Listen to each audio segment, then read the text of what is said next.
What's your name, Welcome sir? to what? I'm Leland. Leland. Okay. I just Yeah. Wiretapped Truths. I don't see your name. That's actually his real name is Wiretapped Truths. Oh, that's a good name. Decided to name it after him. Welcome to Wiretapped Truths. I'm Jesse Perez, Mr. Wiretapped Truths, like our guest just asked, whose real name is Leland. And we got the comedian Jack Simmons. And today we got a very special guest, Jeffrey Pratt Gordon, who was a prop master for the show and also played Johnny 50 in season 2 of The Wire. Our show is we recap The Wire and bring you interviews. We've been getting a lot of good feedback, and Mr. Gordon, I think I just have to ask you, do you take the fifth commandment on this? Yeah. When we get to that, I'll tell you a fun story about that. Cool. So can you so Leland and Jack, if you guys want to introduce yourselves? Sure. I am Mr. Wiretapped Truths. Leland Edmond is my team. He's deemed me. I'm glad to be here this morning. This will be our 8th cast member interview. So we are blessed and honored to have you, Mr. Gordon, on this morning. Know you're probably sleepy as well on this Sunday, so we appreciate you taking out the time.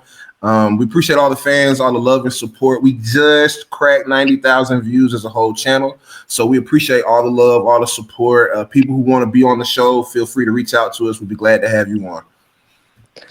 Hello, I'm Jack. Thank you, Mr. Gordon, for joining us. I know it's true. It's not a lot of people know this, but we do this on the weekend mornings. I wonder when people think when they release it, what time it is. But thank you for joining. It's weird. I'm not gonna lie, because it's like we're watching season 2. So I'm like, I watch an episode and now I'm like talking to a person. That was it. It's an odd feeling, I gotta say. But thank you for joining us. You bet. I guess my first question is, did you have to drink 50 beers before to show David Simon, or No. what? No, I did not have to drink 50 beers. I drank 51 because it was more poetical. Whatever that was. I do have to tell you, I have not seen The Wire since it came out. You guys got to know a lot more about this than me. I literally have not watched the show since it aired. So, but I like that though, because I think maybe you might have fun in this conversation thinking of the memories from back then, Yeah, I mean, you guys are going to remember a lot more. I mean, I still have people that recognize me on the street, on my dialogue, and they say my lines back to me, and that's the craziest thing. I mean, I look different now than I did back then, but I do still get recognized. Wow, you mentioned it's a trip. I mean, it was such a small part of the show. Well, the Wire fan base is a crazy fan base. When they're recognizing Snot Boogie on the street, you're gonna get recognized. Whatever, we're a diehard fan base. How did you you want to tell us how you got started on the show? Yeah, and I think, and maybe you've heard this from other guests, but Baltimore is a small film community. You can't have The Wire unless you have homicide life on the street, and that's certainly that's where I met David Simon. I was an assistant prop master on that show. I started as a third prop person on Homicide in season 2. Then I think second or third or fourth season I became assistant prop master, and then ultimately finished that show out as the assistant prop master. The Homicide crew and the Corner crew is also the Wire crew. And if you look at all 3 of those shows, which I'm sure you guys have seen all of them, you see so much cross-pollination of cast members. Well, it happened the same way with the crew as well.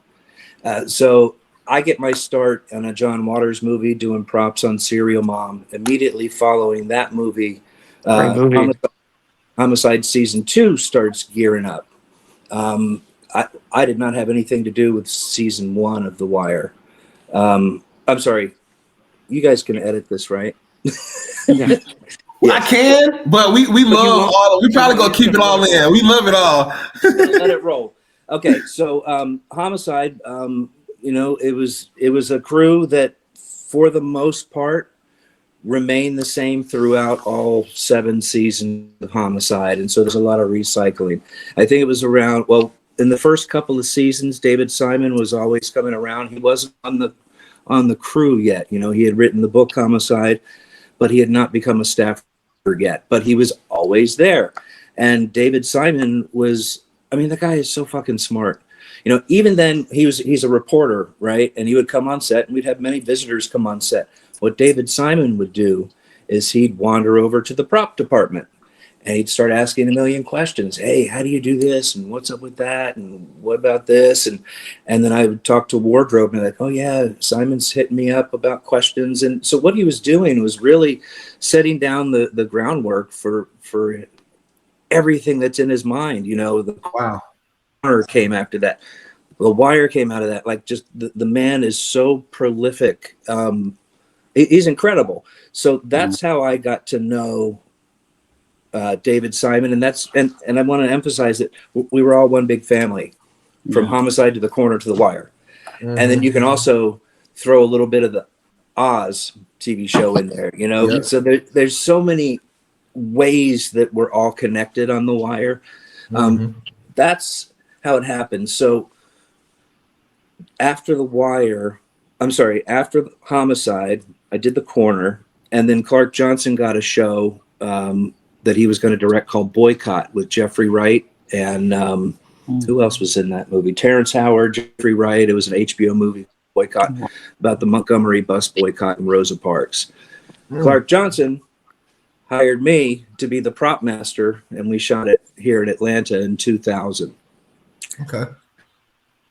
After we did that movie, he got the Wire pilot that he was going to direct.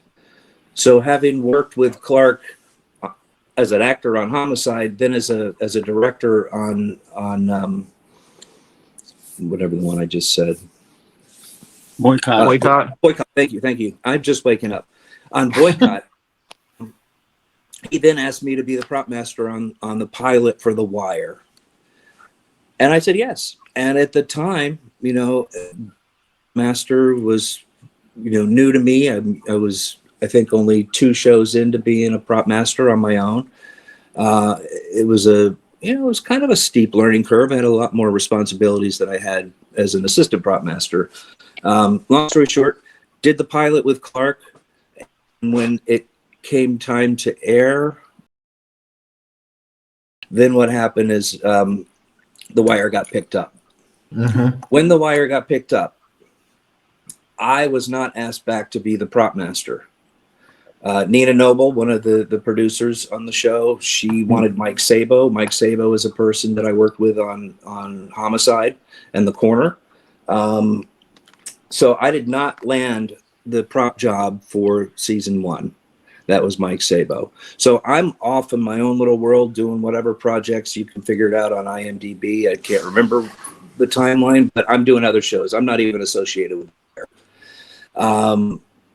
After season 1 wrapped and aired, I got a phone call from David Simon, and he's not a person that's going to call me and, hey, what's up, Jeff? I mean, our relationship is a work relationship. But Simon calls me and he says, hey, what are you doing, Jeff? And I said, whatever it was I was doing at the time. He's, hey, you know, I'm in season 2 of The Wire, and there's a couple of parts I'm thinking that I might want you to audition for. Would you be interested in, you know, trying acting? And I said, well, sure. Because on the John Waters movie, Serial Mom, I got cast to play the flea market boy. So I had one line. That was my first on-camera dialogue. I was a prop person, come to set one day, and I'm an actor. It was, you know, weird. I was in Homicide for one little thing, and then doing Boycott with Clark Johnson, he put me in 2 scenes in Boycott. So I never set out to be an actor. I'm a crew person. I'm a prop guy. I'm a prop guy. I'm a set dresser. I'm behind the scenes. That's me. And so there were 2 instances, John Waters and Clark Johnson, where they, for whatever reason, wanted to put me on camera. So I auditioned for these 2 things.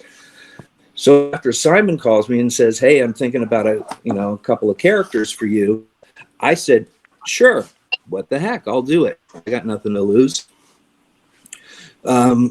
I said, what is the role? He says, "I don't know yet. I'm still writing it, but I'll give you a call in a couple of months." And he did. He called back and he said, "Okay, I want to set you up with Alexa Fogel Casting in New York. I want you to audition." I made a trip up to New York. I stayed with a friend. That morning of the audition, I wanted to really learn my lines and get in my head, and I chose to walk to the audition. And I was staying on 23rd and 2nd Avenue, and the audition was way down in the financial district. It was a long freaking That's walk. a long walk. Yeah, It's a long walk. Yeah. And I got my headphones on, and I'm kind of looking at lines, and I'm just sort of trying to get in the zone. And as I walk past, I turn down the street and I see base camp. I see star trailers. I see all these cast trailers. I see crew. I see equipment on the street. I'm like, man, what the fuck's going on here? And as I walk by this one star trailer, I see Detective Munch. Well, that's Richard Bell's Detective Munch, homicide. And I'm like, oh shit, I haven't seen Richard in forever. I knocked on his star trailer. I knocked on his trailer door, and it had been about 3 or 4 years since we had seen each other. He opened up the door and he's like, "Jeff!" And it's when you see somebody out of place, we're used to seeing each other in Baltimore. Now we're in New York. He's like, "Wait, what are you doing? How'd you get here?" It was one of those moments. He invited me into his trailer and we chatted for a minute. And he said, "What are you doing in New York?" I said, "Mom, Simon wants me to audition for something there. I'm really nervous about it. I've got really." And he gave words of advice. He said, "Just be yourself. Try to be natural." And, he gave me good words of encouragement. I make it to the audition, trembling inside. I mean, so fucking nervous. And I've imagined on my walk, I've imagined that I'm going to be in this big empty room in front of a bunch of people who are seated, and I perform like that. And I'm like, I made myself so petrified to get there. I finally get there.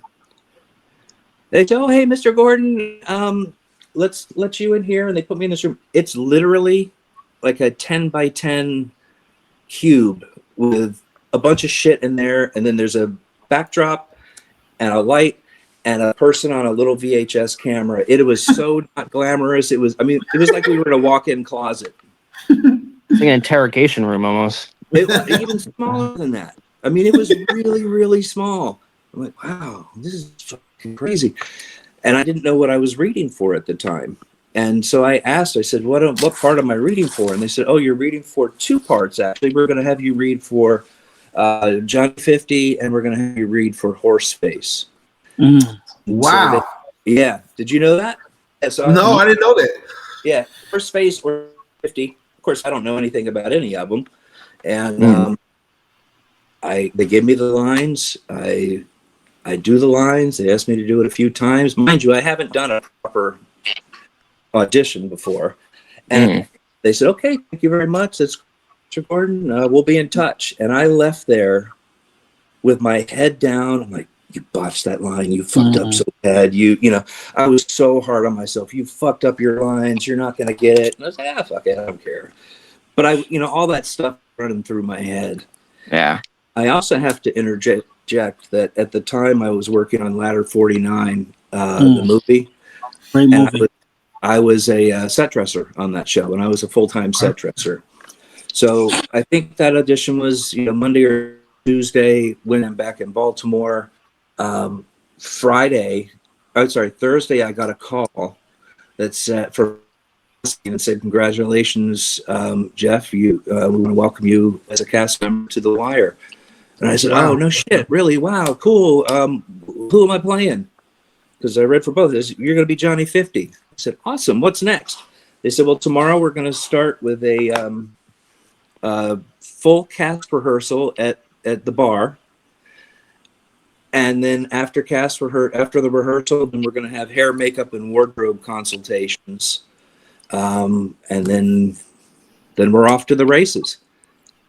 Wow. So that's how I got to be there. And I can tell you about that first day if you'd like to hear. I don't know if you Yeah. have any questions. Sure. Crazy that it's all happenstance. That like it was just you didn't even think about acting, and then people just kind of recommended it. And Well, I was gonna say, Jeffrey, before you get into it, I cannot imagine you playing Horseface.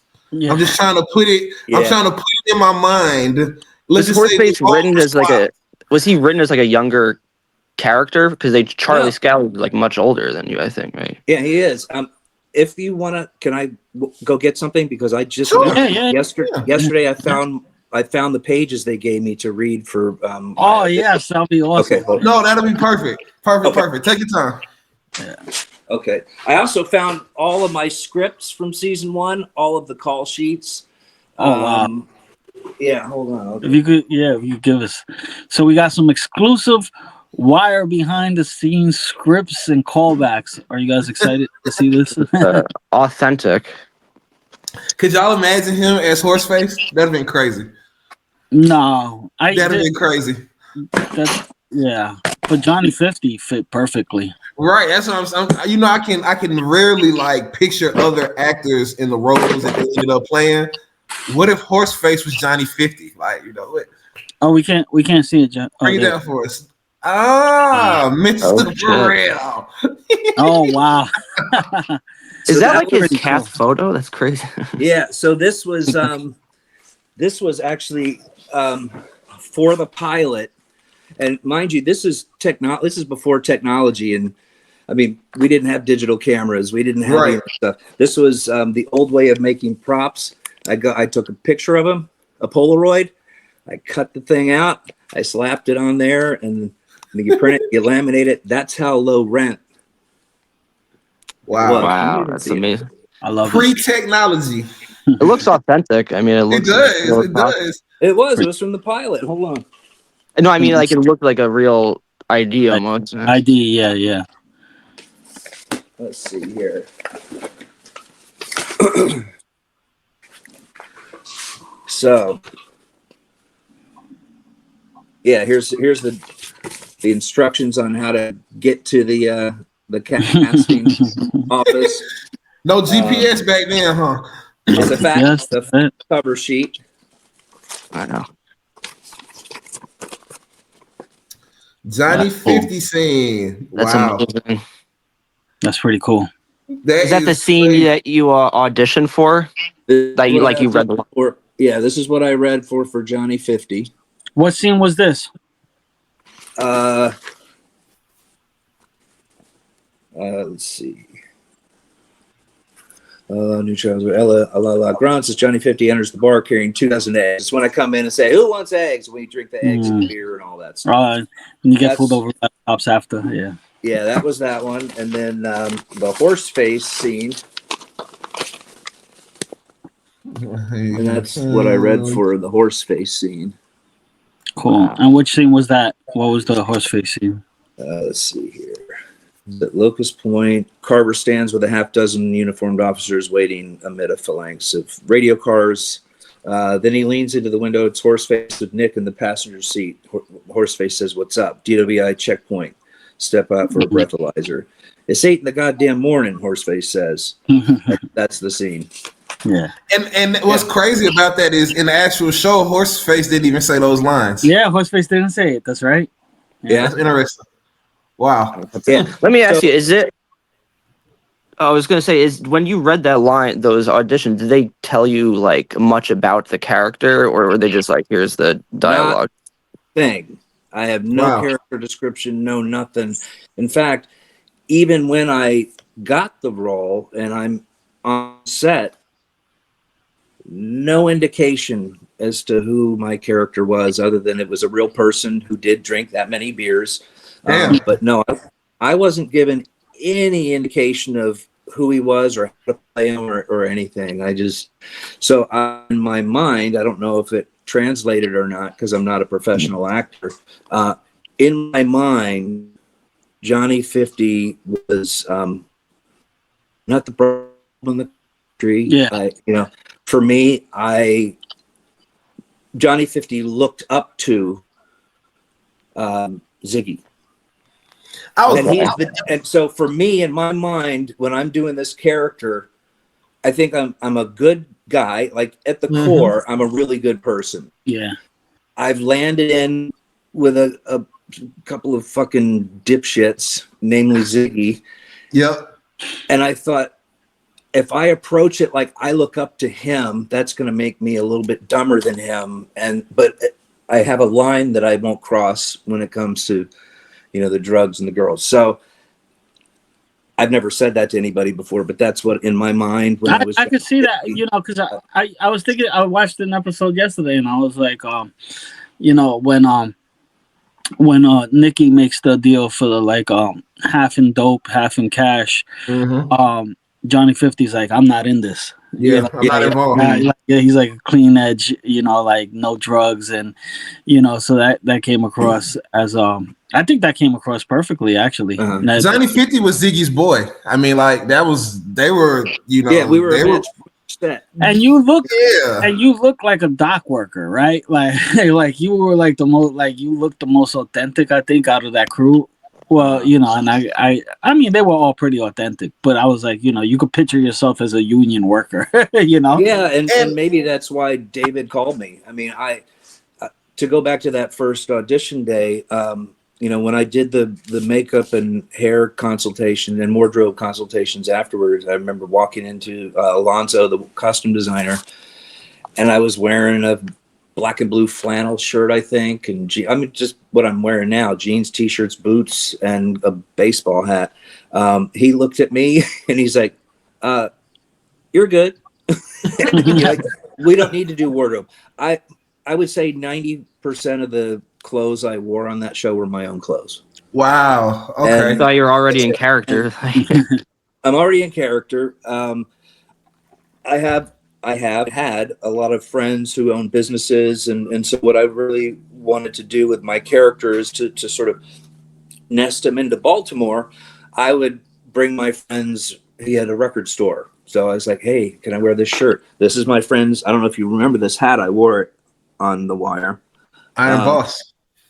That's my friend's band from Baltimore." So I went to David and I said, "Hey, I've got these friends that are in these bands, and it's local. And as a local Baltimore person, I would be involved with these bands. So can my character wear those?" So if you track throughout the season, you'll see that I'm wearing shirts, or I think at one point I was using a lighter. But it was for me to bring the reality of Baltimore into the character of Johnny 50. Wow. Just through simple things like wardrobe. Let me ask you something, Mr. Gordon. So you said that Johnny 50 was based on a real person.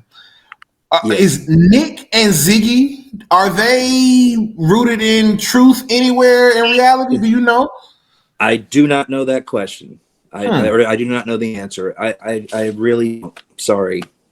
No, the reason I ask is because I know a lot of these characters from The Wire obviously are based on real people. Yeah. Like a lot of them. And so a lot of characters people don't even know are based on real people. That's how I was asking. And I knew Johnny 50 was based on a real person, but I wasn't sure about Nick and Ziggy's character being where their characters came from. That's what I was asking. Yeah. No, I'm sorry, I don't have an answer. A little digging on IMDb, and I just made an assumption. Did you meet your wife on Serial Mom? We were best friends then. So my wife and I, actually, my wife and I have known each other for a long time, from going to punk rock shows in the 80s. Met a Bad Brains show in the 80s. But we were friends all the way up until we started seeing each other in 97. But we were friends. And so, like, when we were on Homicide together, there's an episode where Detective Bayless robs a liquor store. And when he comes outside, there's a couple making out on a motorcycle. That's me and my wife. Serial. So we were friends in Serial Mom. We were friends during Homicide, and then we got together. I think we were together when we were together when we were filming The Wire. So that's when we were a couple. But no, that's the best way to start a relationship, right? Friendship. Yeah. We just celebrated our 25th anniversary. I saw that anniversary. Congratulations! Wow, that's Not impressive. bad, right? That's pretty good, man. Yeah. 25. Now, Serial Mom, I mean, like, for those, John Waters, also, like, That's like big a Baltimore guy. You know, was that how it, like, how did you land that role on that? Was that a local production as well?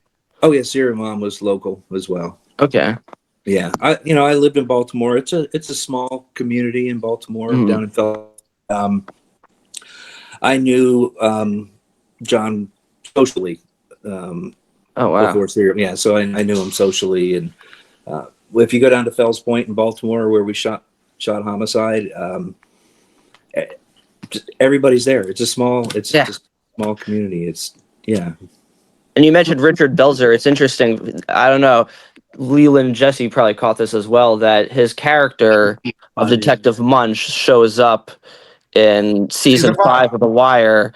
So there's a lot of people that think it's kind of like just the same universe almost. It's like, Well, it is the It same is. universe. They did It that on is the purpose. same universe, and it goes back to what I was saying in the beginning. You know, Homicide is related to The Wire, is related to Law and Order, is related to The Corner, and Law. You know, they're all connected. Oz is in there. Yeah, some people Even think X-Files. even we own this city too, team. You know, yeah, that's exactly. another layer of it. Now, Jeff, I know you said you haven't watched The Wire. Did you ever get a chance to catch We Own This City? Nope, Nope, haven't seen it. Okay. Good show. no. So you were gonna talk about your first day of shooting. Can you talk us through Oh that? 'Cause yeah, I'm intrigued in your storytelling. I'm with you. okay. So I get to this, and when I hear full cast, I'm terrified. I get to the bar, and there's everybody that was in that scene when we do the eggs. And I went up to David Simon, and I shook his hand, and I said, "Man, thank you so much. This is awesome." And he's like, "Hey, you're going to be good for this role. You did a good job in your audition." And I said, "Well, thank you so much. And is this like a one episode thing?" And, and Simon, he says, "No, this is a whole season thing. Is that a problem? Because we can recast." And I'm like, "Oh, no, I'll do it. I want to do it." And what that meant, though, was that I then had to go to my boss on Ladder 49, Jay, and I said, "Hey, Jay, I kind of accidentally landed a role on The Wire, but I still want to keep my job set dressing. Is that possible?" And he said, "Oh, yeah, we'll work it out." So just a side note, for those 6 months or 7 months that I was doing season 2 as an actor on The Wire, I was also a full-time set dresser on Ladder 49. The acting roles took precedence, that had weight over the crew role. So some days I would be 3 days acting and 2 days set dressing, or 1 day acting, 4 set dressing, or sometimes it was a week of acting and no set dressing. But that's what I did for 6 months, is both shows. It was a real head spin. It was a very busy plus I think I had just had our daughter. I think we might have had our newborn at that point. Wow. Anyway, Yeah. It's like first day on 2003. set, Dave is, "Well, we can recast." I say, no, I want to do it. Ed Bianchi, who was the director of that first episode of season 2, he was a Homicide: Life on the Streets alumni director, so I had known him socially and professionally. And I went up and shook Ed's hand. It had been a few years. I said, "Thank you so much." He says, "Oh man, you nailed the audition. It's gonna be great." And so we go and we do this scene, and it was really cool. I mean, I was an actor at that point, which Yeah. even today I don't say I'm an actor because I don't think I am. Did you discover that you liked it? Like, did you find yourself enjoying the process of acting and everything? I did. Here's the thing: is that the thing that was difficult for me was not learning the lines or being on camera or anything like that. What made me uptight was that I was now an actor on camera, and I can see all the people who were my fellow crew members. And so to be in a room full of my peers who, for at that point, over 10 years, I had been a crew person with all these people, and now I'm an actor. And so it was embarrassing in a way. A lot of the guys, they'd rib me. He's like, "Oh, Jeff, you got to go to hair and makeup now. Hey, Jeff, go to your star trailer." And I hated it. I fucking hated it. It's a reverse perspective almost. Huh? It's like that reverse perspective. You're seeing it from the other side. Yeah. I was from the other side. And I remember, I was not nervous about being on camera. That wasn't it. But to look and see my fellow crew members, it was just weird. There was one day I was on set and it started to drizzle, and I did not like staying in my cast trailer. I just love being out on set and talking to people and just mingling as if I was a crew person. And it started to drizzle, and one of the ADs said, "Oh, Jeff, we need to get you back into your trailer so your wardrobe doesn't get wet." And then one of the grips that I'd worked with for years was walking by, Dave. He was carrying 3 10-step ladders on his arm. He's like, "Go to your trailer, Jeff. You don't want to get down with the rain," something like that. So the guys razzed me. Oh, of course. So we do this. We're going to interview Bob Spohr next week. You have any stories about Bob? Yeah, I've known Bob forever. Yeah. So that first day we did that bar scene. We did a few different versions. I remember also that day Ed Bianchi, Chris Bauer, and what was the woman's name? Played Beatty. Oh, Amy Ryan. Amy Ryan. All of a sudden, I'm in a room with Ed Bianchi, Chris, and Amy, and we're rehearsing some scene that I had never seen before.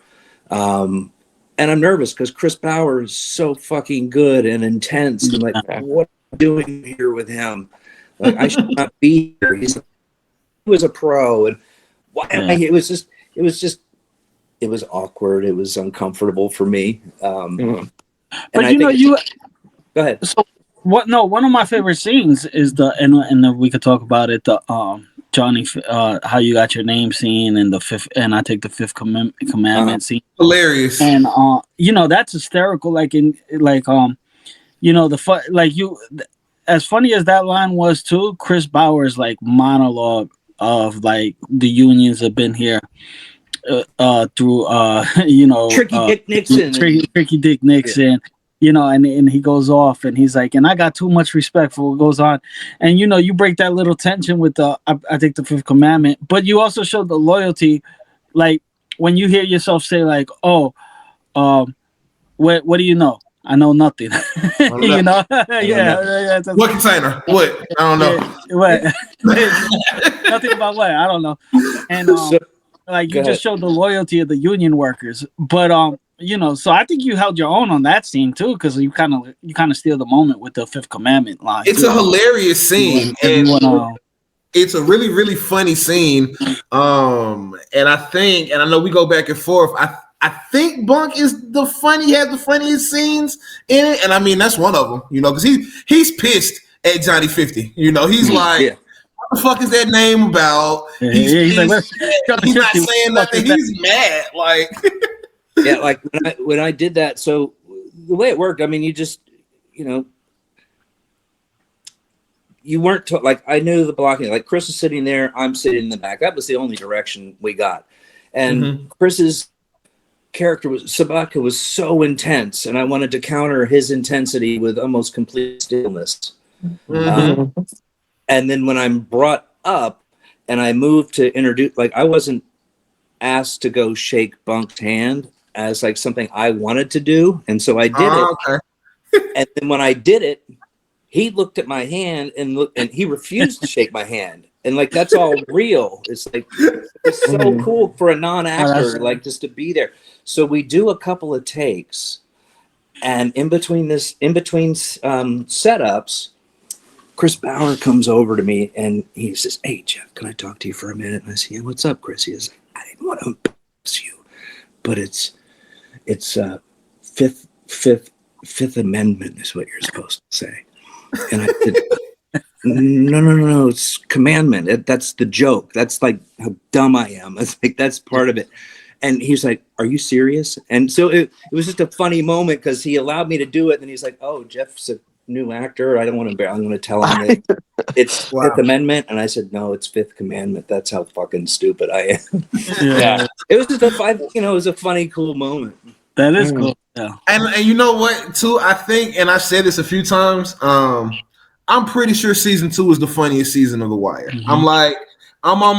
We've asked like every week since we've been breaking down the season 2. I'm pretty sure it's the funniest season of the whole show. And I don't think it's close, actually. We were saying thinking about it. I think it's probably the funniest season, and it's not close. Yeah. So, Did you and like? I was gonna say, was it you like? So after the show, like your character rap, was it weird going back to like working behind the scenes because you were just like on that other perspective, or did you just like that was your That's something I did, and it happened to be in front of the camera, but it was work, and it still felt like family. It's still because it's the same in front of the camera and behind the camera for the most part, same family. So there was some comfort there, despite my awkwardness of being with my actor. But no, it did have a very family sort of feeling, just because we had been together for so many years at that point, over a decade. yeah. That's what David Simon does. It seems he like you said, he uses like a lot of the same people, and it probably works better that way since there's like 200 people on set. You guys all know each other. There's like a rhythm to There's like the whole rhythm, production. and there's you get to a point where you don't even need to use words to communicate. When I was doing props on Homicide, I got to a point where the prop master and we could just make a look or a simple hand gesture, and that would be a paragraph of communication if we were using words. You get that shorthand by using the same people over and over again in front of and behind the camera. You learn their strengths and weaknesses. You can almost like a conductor. You can this is going to go to Rafael Alvarez because he's really good with this thing. So he's going to have a solo here, and that's how I sort of think about it. You asked me about that first day of that bar scene. I think you did. When we actually filmed that scene. So I had heard when I was growing up that if you drink beer through a straw, you get drunker faster. Heard that. Yeah. Okay, I had heard that too. Mike It's true. Sabo is the prop master. I go to Mike Sabo and said, "Hey, Mike, I want to use a straw. Johnny 50 would drink his beer with a straw because it'll get him drunk faster." And he's like, "All right, cool. Yeah, I'll put a straw in your drink."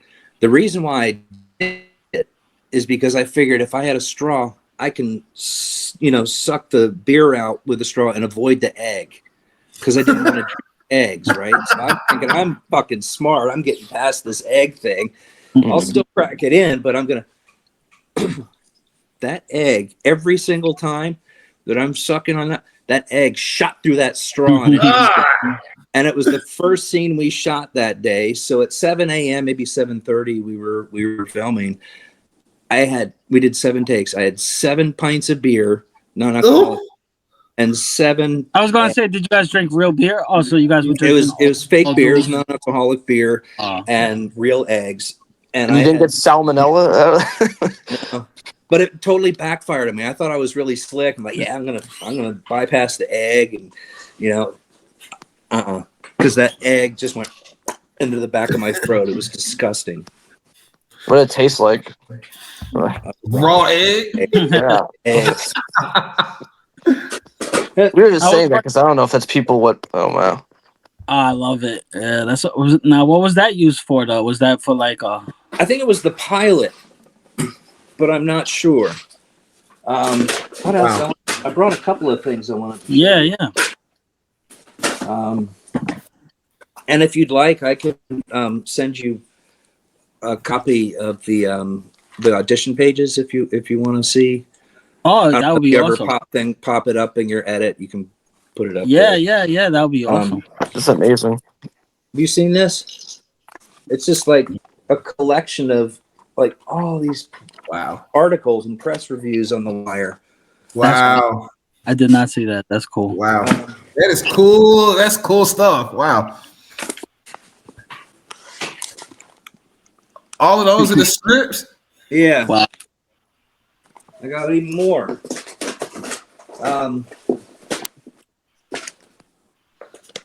Yeah, I got newspaper articles. I got. Let's see what it says. Damn, dude, your whole house is like a wire museum. It's like a wire memorabilia. It truly is. I've got even 2 shipping containers outside that are filled with props and.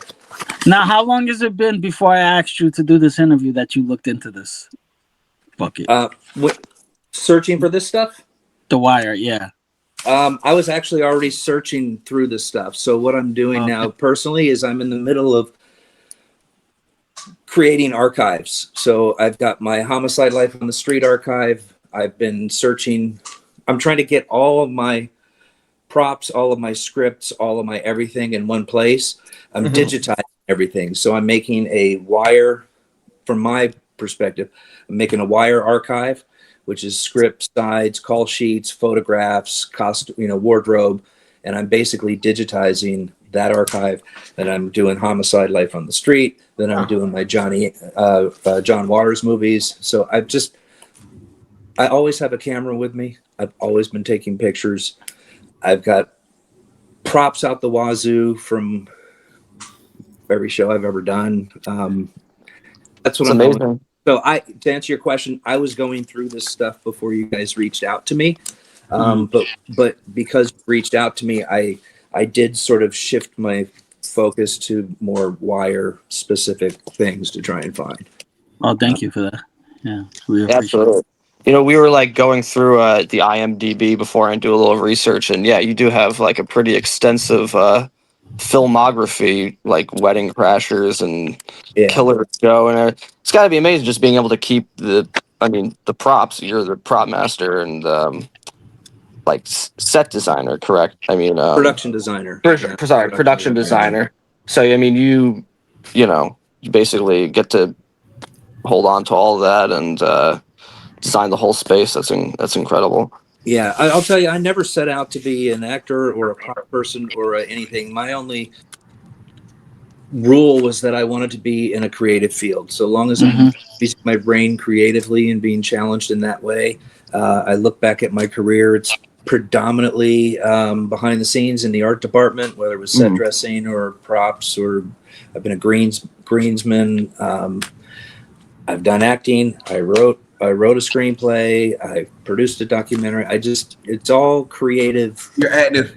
It's like, I didn't set out to be an actor. I don't think I'm an actor. Right. I didn't set out to be a production designer. I just set out to be creative and work with creative people and, Where did that start from? Did that start when you were young, like, a teenager? Or? What?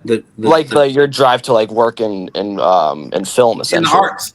Yeah. Oh, in the arts, yes. I mean, my mother was a painter. And my father was a photographer. Wow. He was an officer in the Navy.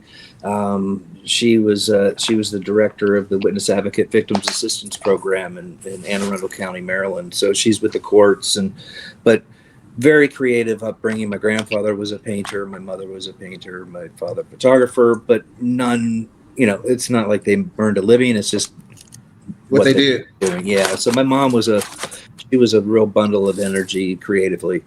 From upholstering furniture to refinishing things to painting to whatever. So I was always around something creative. Certainly, visually creative.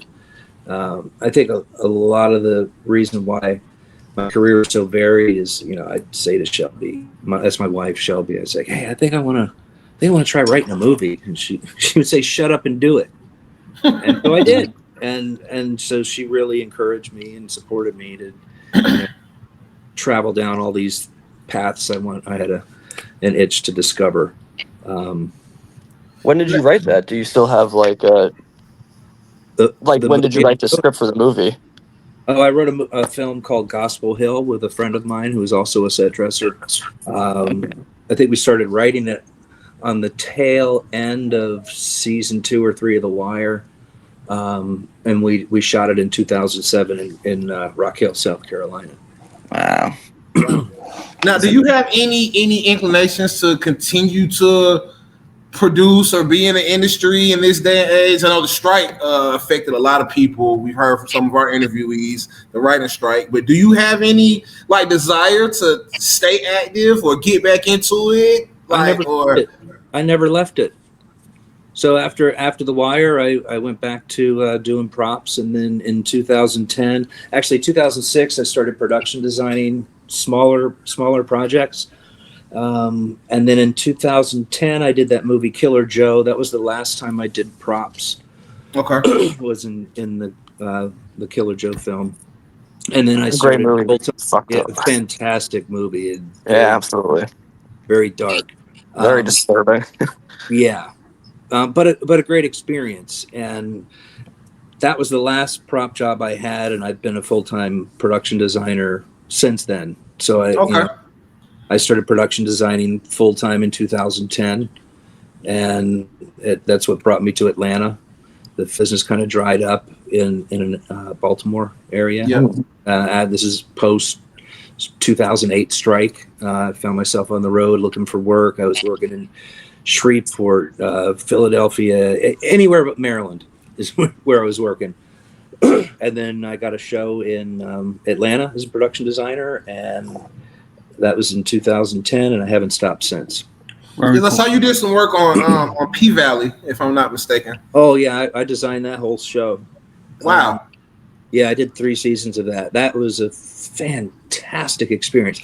Wait till season 3 comes out. It's gonna blow your fuck. I mean, we turned it up to 15. I mean, we really turned it up. I've seen, I think, the first 5, episodes of P Valley. Got the P Valley mug. Yeah. But people say it's phenomenal. It's a lot of action, a lot of phenomenally written stuff that goes on. Yeah. And in fact, when I was going out for that job to be a production designer on P Valley, I did write Katori Hall, the showrunner, creator. I wrote her a letter, and one of the things I said was, "I'm from Baltimore, and I worked on The Wire, and I worked on Homicide, and Baltimore is no joke. Your writing is so unapologetic and so unafraid to be what it is. I want to be a part of this." Something to that effect. But that's what I responded to. Her words were as real and raw, and the scenarios that she created were as real and raw as what Simon created on all of his projects. And that's what I think comes out of Baltimore and sort of really defined my personal aesthetic. There's one day on set, Vince Perez was the production designer on The Wire, and we were on set, and I'm excuse me, moving trash off the street because it's trash day, and I was thinking about continuity, and Vince Perez comes up to me and says, "Oh honey, this ain't Disney." And what that meant to me is like, no, leave it real. Let it be trash. Let's not polish up. And I think so much television is so perfect and so clean and so tidy and so aspirational and just saccharine. It's just nauseating for me, right? It's so true. It's so true. And projects like what David Simon does and what Katori Hall did, and there are a few others that just aren't afraid to speak truths. And I tell people in Atlanta, when they find out I'm from Baltimore, they ask what Baltimore's like, and I said, The Wire wasn't joking. The Wire is no joke. That's Baltimore.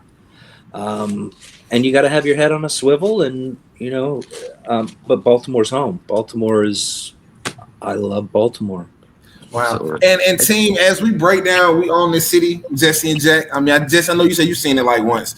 You all will see just some of the stuff that wasn't touched on in The Wire that they touch on We Own This City. Like, it's whatever you think about Baltimore, after we break down We Own This City, you all will see like, damn, this is crazy. This city is real. Crazy.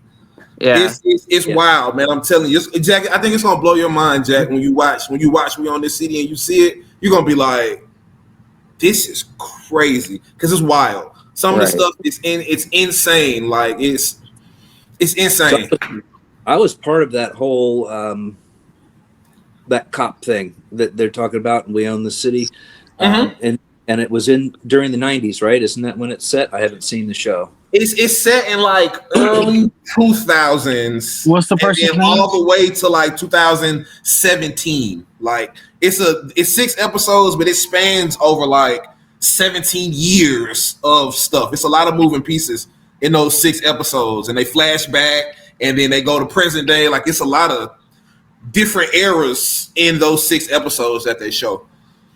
Crooked cops. Right. You said you were part of, like, what do you mean by that? I got beat up by 6 cops. Right there in Wow. Fells Point. It was mid-90s. We were filming Homicide, and it was right at that time where the initiative was to clear the streets. And I don't know if you've been to Fells Point, but there's like a Broadway is a sort of the main area, and there are bars on both sides of Broadway. And when the bars let out, they ask you to, clear the streets. And at that time, you would have a wall of cops, just sort of like 5-6 cops walking in a single line. That go home, leave, got to clear the streets, got to this, got to that. And I was waiting for some people to come out of a bar, and they asked me to leave, and I said, well, I'm waiting for some friends. And then they said, well, you have to be 50 feet away from a bar at this point. So I did. I moved 50 feet away. They came again. And they said, hey, I thought we told you to leave. And I said, officer, I told you, I'm waiting for friends. I live right there, half a block away. Had money in my pocket. I'm not a vagabond, a bum. They said, we're sick and tired of hearing this prick talk, lock him up. And they hit me on the head with a nightstick. 2 cops grabbed me. I pulled my arms in like this. I had one cop kneeling on my back, another one standing on my hair. Then they said, mace this prick. The guy puts a can of mace in my face. I closed my eyes, and that's when I gave him my arms and let him cuff me. And then I got really belligerent and started. It came out of my mouth. Everything.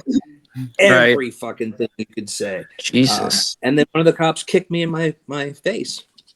Broke my nose. I was in jail 3 days. They didn't give me a phone call. It was bad. And I got internal affairs involved, and they wanted me to pursue this whole thing. And I just couldn't stop thinking about how the cops could give me a set of cement boots, and disappear me in the bay. And it was really terrifying at that time. This thought that you could disappear. When I was in jail for 3 days, no phone call. I said, how do you know I don't have a family? What if I have kids at home? Like, nobody knows where I am. Yeah. And what the turnkey said was, well, you should have thought of that before you fucked up. Like, I didn't fuck up. Yeah. So I did go after them, and the charges were dropped against me because they knew that they fucked up. I mean, there was so much police corruption at that time, and it was a terrifying time to be in Baltimore.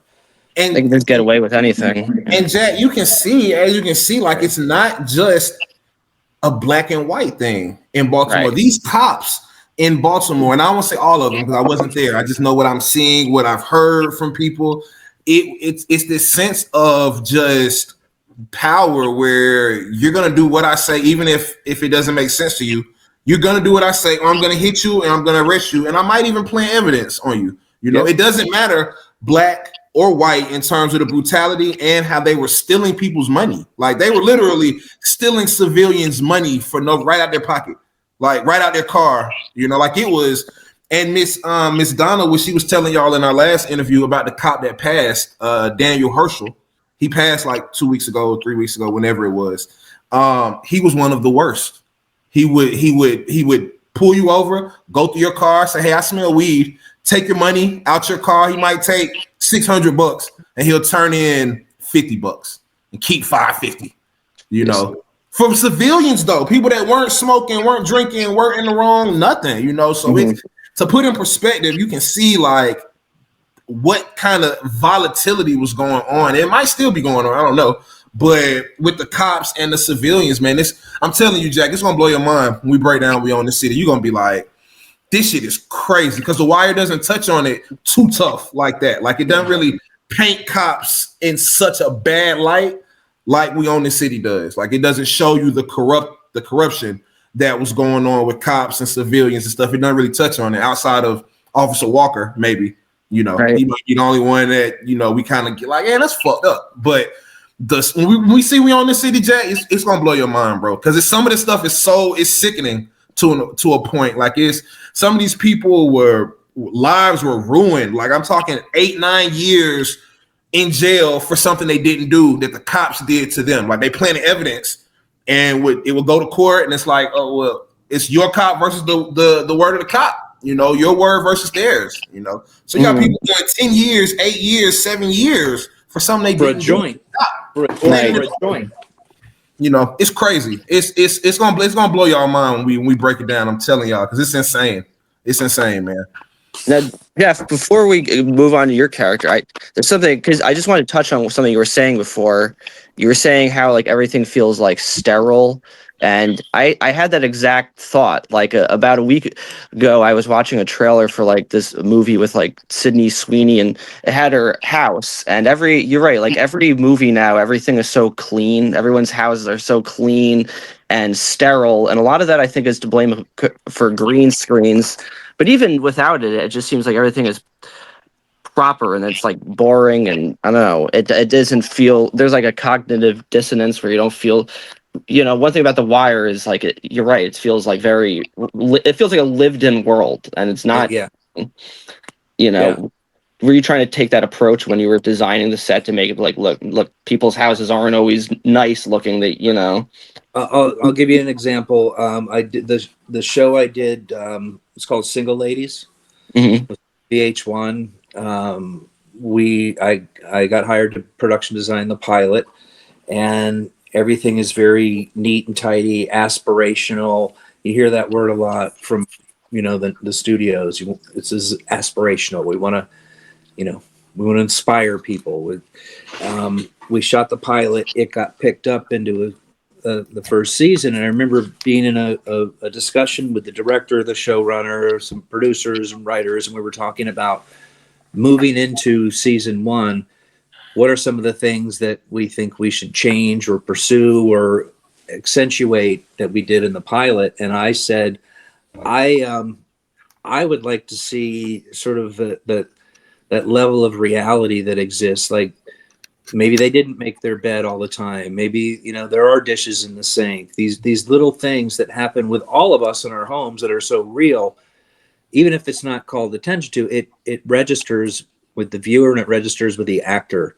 Like, oh, okay, I got to do the dishes. That's in the back of my mind. I'm not doing it. But to sort of mess things up visually, I think nests you into that reality of whatever that show is. And when things are so neat and so tidy and so put together, it does have a very sterile quality. So I mentioned this in the meeting. I said, maybe there's books, there are books and magazines around. It's basically that lived-in layer that I was hoping to sort of add to the season.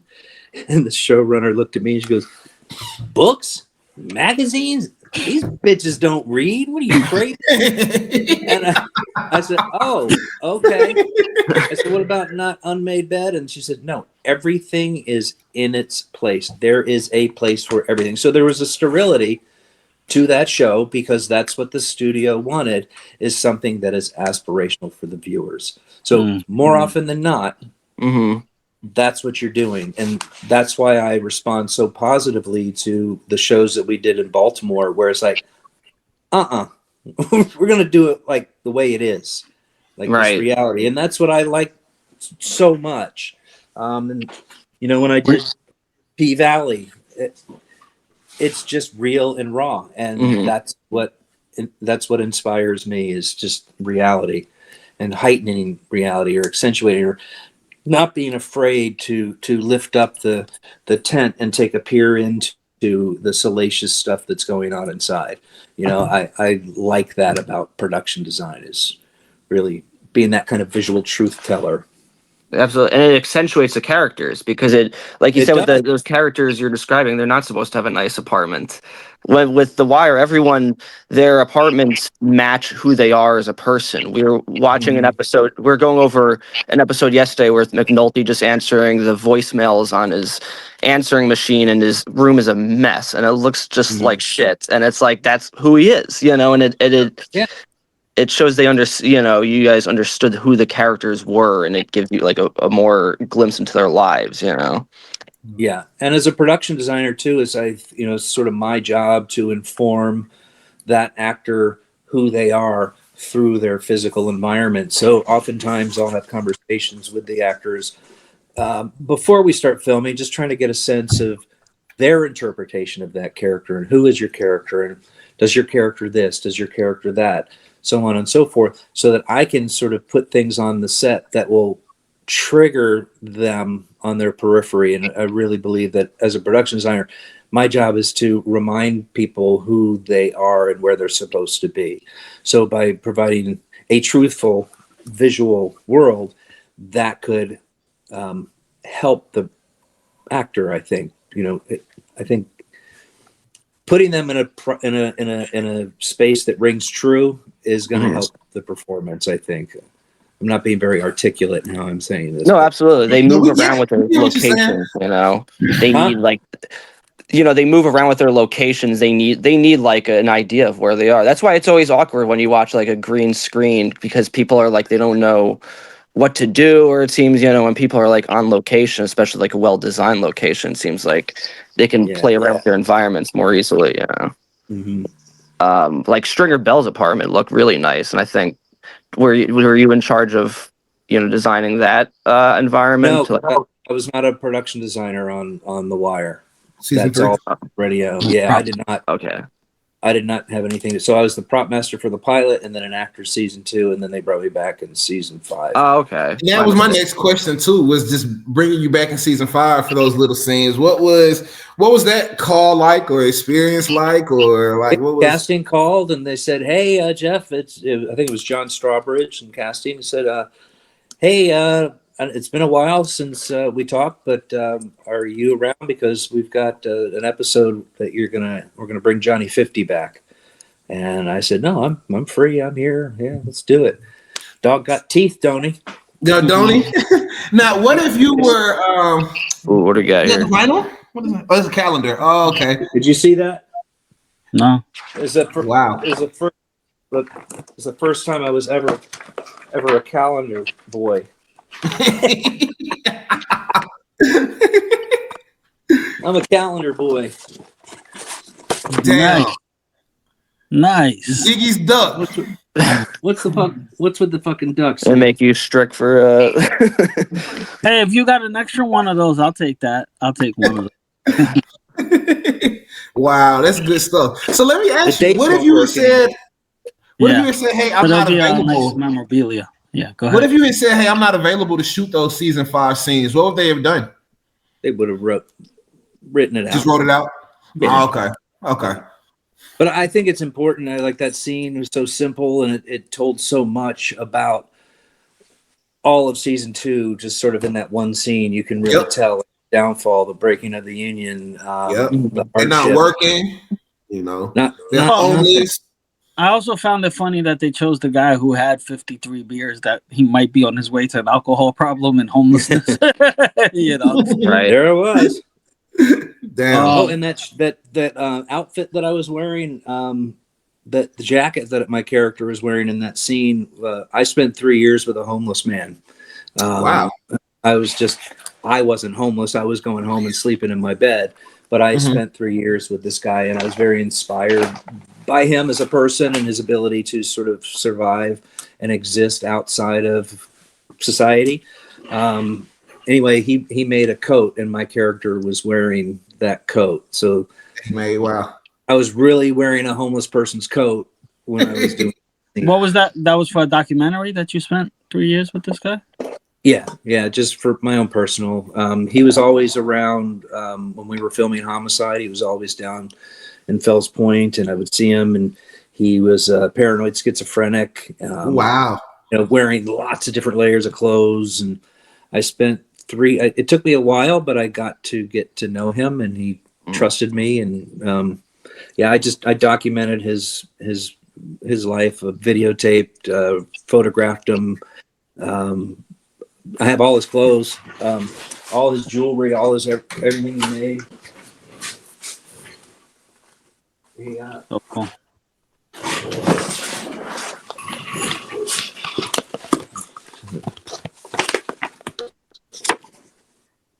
Wow.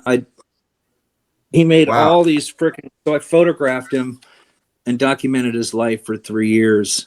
Wow. He was always in Baltimore. Wow. That is interesting. Wow. Yeah, so I'm now working on a documentary about him. His name was George.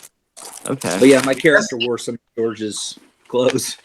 That's very interesting. The schizophrenic thing. I had a good friend of mine that was in high school. He was never officially diagnosed with schizophrenia, but we're pretty sure based on the symptoms and what schizophrenia is and what he used to tell us, like he would hear voices and stuff in his head. He was super intelligent in high school. I mean, like straight A's, yearbook person, basketball, everything. But he would tell us sometimes, like, hey, I'd hear voices in my head. And years after high school, he got into some stuff that was a little like, it was a little bit like unconventional, you know. It's and it looks like, okay, well, clearly he may have a mental issue kind of thing. You read some of those articles, but in high school he was straight A's, yearbook editor kind of thing. And so it's schizophrenia is really interesting. And so the fact that you spent 3 years with somebody like that's very, very interesting for sure. Yeah, it took a long time to sort of earn his trust. But yeah, because they're paranoid too. Like, oh, he was paranoid. Yeah. But what was cool about him is he didn't drink, he didn't take drugs, he didn't panhandle, he didn't anything. Like, he had such a sense of pride about who he was and how he was able to exist outside of the real world. How'd you meet this man? I found it very inspiring. He was always He used to be on Homicide. All right. Okay. Oh no, he was he was always around the neighborhood, and people shoo him away, and I was like, I want to get to know that guy. He's like, there's something really interesting here with him. So that's what I did. Wow. Mr. Gordon, I want to thank you, man. I won't be harassing you on Facebook and Instagram no more.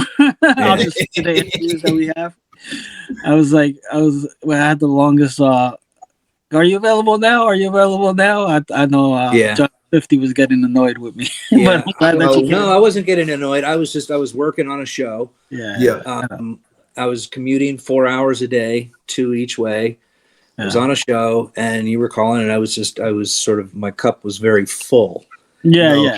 We appreciate it. We definitely appreciate it, Mr. Jeff. We know you're a busy man, and this interview was phenomenal. Like, just some of the stuff you were able to touch on, showing some of the memorabilia was that's super nostalgic right there, man. So we definitely appreciate that. No worries. I was looking for. You know what? I have the remember Stringer Bell's safe, that big giant safe. Yep. Mm-hmm. So when season 5 wrapped, they were doing a wire sale, and so wire sale, and I bought that big giant fucking Stringer Bell safe. What?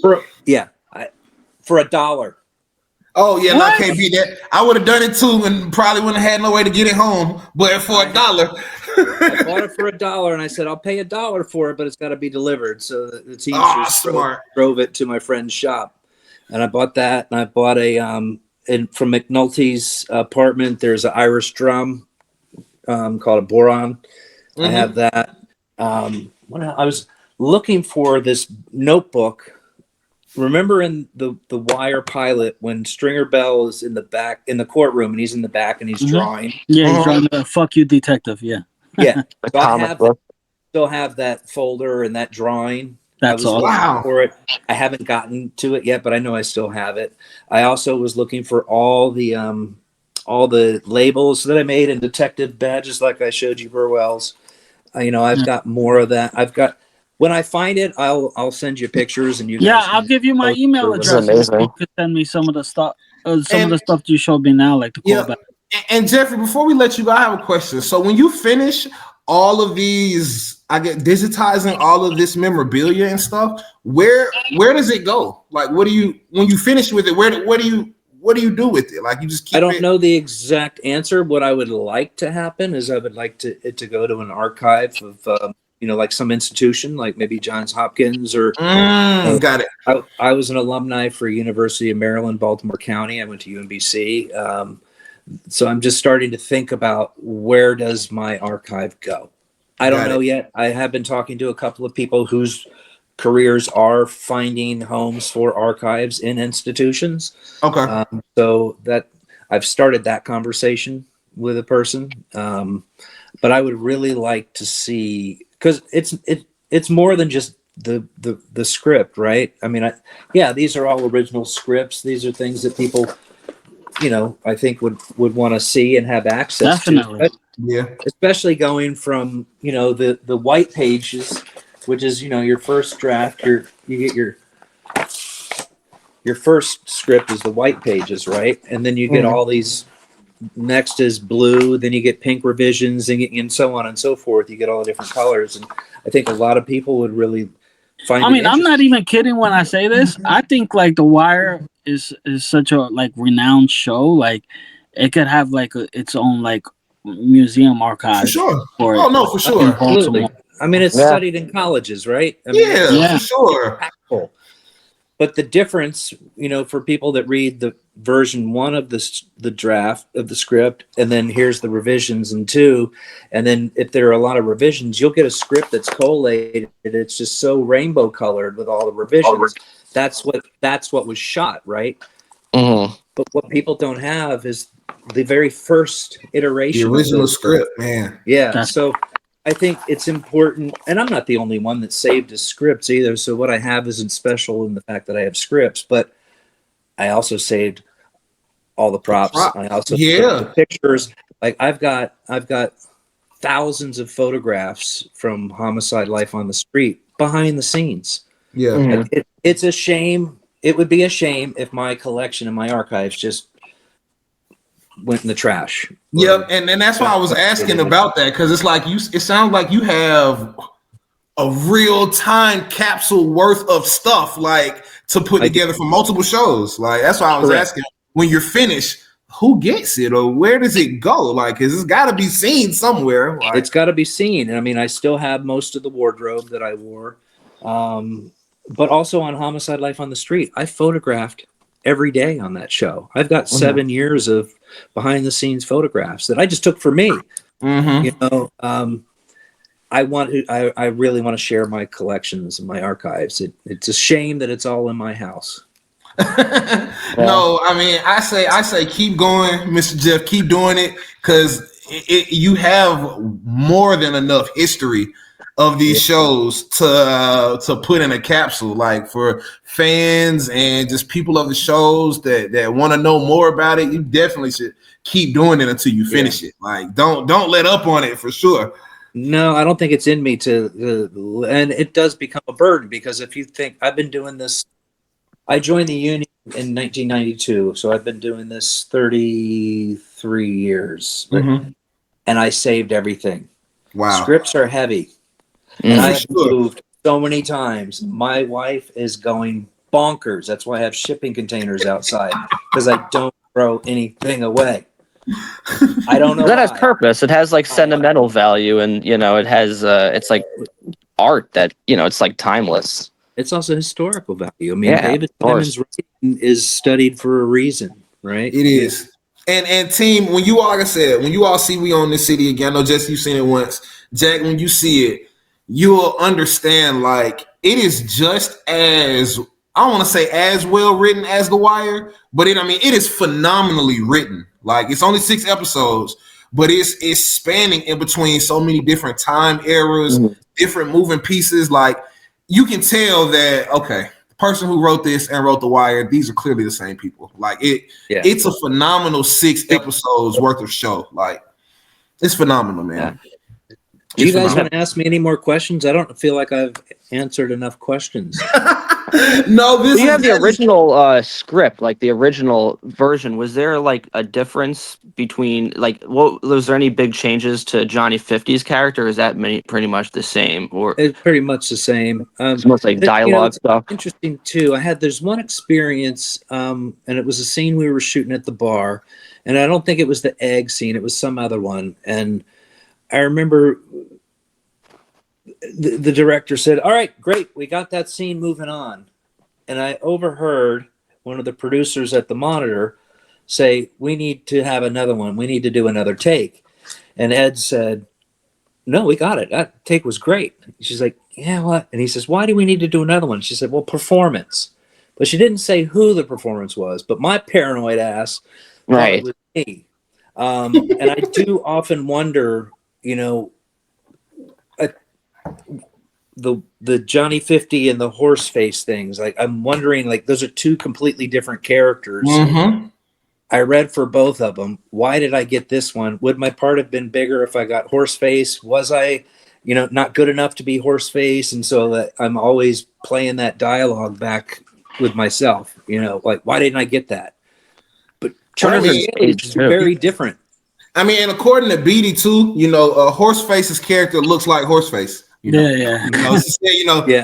need glasses or what? You know, and rest in peace to Horseface too. I don't know if Jesse told you, but we did a tribute episode to like 10 or 11 of the actors that have passed in real life from The Wire. Horseface was one of them. Yeah. So we definitely showed season 2 the love that it deserves for sure. Good. Johnny 50 is also closer in age to Ziggy, I was going to say. Yeah, I was gonna say, like, it kind of makes sense, the friendship of Ziggy, Nikki, and Johnny 50. But I'm sorry, you were saying something. Mr. Gordon. What? Yeah. You said you were saying something. Oh, okay. Well, thank you so much, Mr. Jeff. We appreciate your time. If there's anything that you're working on in the future, when's the documentary coming out? Yeah, please send it to Jesse. Let us know, because we'll put it in our future video links. We'll put the link to the projects, anything you're working on. It can be anything, Okay. you know. Awesome. Send it to Jesse and we'll plug it in all of our future long form videos. And we appreciate your time on this Sunday. And Mr. Jeffrey, if you wouldn't mind, we ask all of our interviewees to just say, for our video, can you just say, please like, share, subscribe to Wiretapped Truths? We'd appreciate it. Yeah. Let's see. Wiretap. Please. What is it? Please like, share, subscribe to Wiretapped Truths. Okay. And I look at the camera right there. Yep. Say it one more time. Please. This is Johnny 50. Okay. Please like, share, subscribe to Wiretapped Truths. This is Johnny 50. Please like, subscribe, and share for Wiretapped Truths. Thank you so much, man. We appreciate you, Jeffrey. That's perfect. You, like I said, you reach out to us if you need anything, any projects you want us to promote, any of your services that you offer in the film industry, send it to Jesse, and I'll plug it into all of our future long videos. And thank you so much. I'm glad we could finally make this happen, Yes, man. thank you. Thank you. And if you have any other questions, please call me back if you need anything. We will, absolutely. man. Blessings to you, Jeffrey. Thank you so much. Bye-bye. All right.